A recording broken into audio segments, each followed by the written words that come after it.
এক পরিবারের 18 জন ভারতীয় ওমরা করতে গিয়েছিল।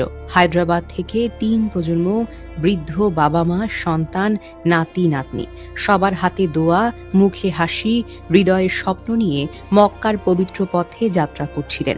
তাদের মনে ছিল আনন্দ, উত্তেজনা, প্রতিটি মুহূর্তে ঈমানের আলো। কিন্তু সেই স্বপ্ন, সেই আনন্দ সবই শেষ হয়ে গেল এক মুহূর্তে। 17 নভেম্বর 2025 রাত প্রায় 1:30। মদিনার কাছে একটি ভয়াবহ দুর্ঘটনা ঘটে।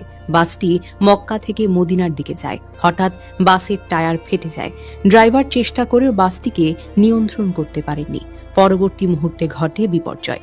বাসটি সরাসরি একটি ডিজেল ট্যাঙ্কারের সাথে সংঘর্ষে জড়ায়।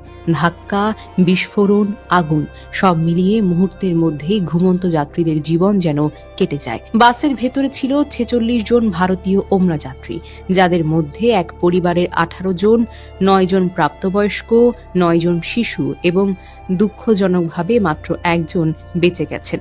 এক পরিবারের 18 জন, নাসিরুদ্দিন, আক্তার বেগম, সালাউদ্দিন, তার কন্যারা আমিনা, রিজওয়ানা, শাবানা এবং তাদের সন্তানরা সবাই একসাথে শেষ হয়ে গেল। সবাই আগুনে গেল। হৃদয় বিদারক সেই দৃশ্য, জানালা ভাঙার চেষ্টা, দরজা ঠেলা, চিৎকার, কিন্তু আগুন তীব্র, কেউ বাঁচতে পারল না। ঘটনার পর আশেপাশের মানুষ ছুটে আসে, চেষ্টা করে সাহায্য করতে, কিন্তু আগুন এত দ্রুত ছড়ায়, তীব্র গরমে কেউ এগোতেই পারল না। পরদিন যখন দেহগুলো হাসপাতালে আনা হয়, পরিবারের আত্মীয়রা ছুটে আসে, কিন্তু অনেকের দেহ এতটাই শনাক্ত করা কষ্টসাধ্য। শুধু পোশাক, আংটি, স্মৃতি দেখে চিনতে পারে প্রিয়জনকে।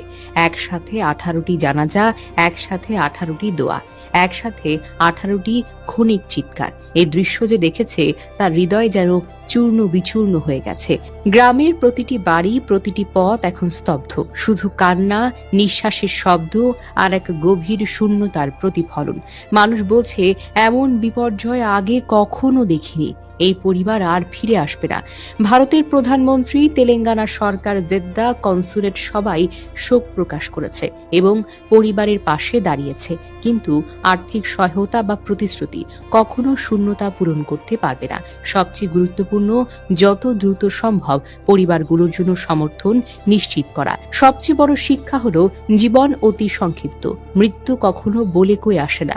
একটা পরিবার, একটা বংশ, একটা স্বপ্ন, সবই মুহূর্তের মধ্যে শেষ হতে পারে। হে আল্লাহ, এই নির্দোষ আত্মাগুলোকে জান্নাতুল ফেরদাউস দান করো, তাদের পরিবারকে ধৈর্য ও শক্তি দান করো এবং পৃথিবীতে আর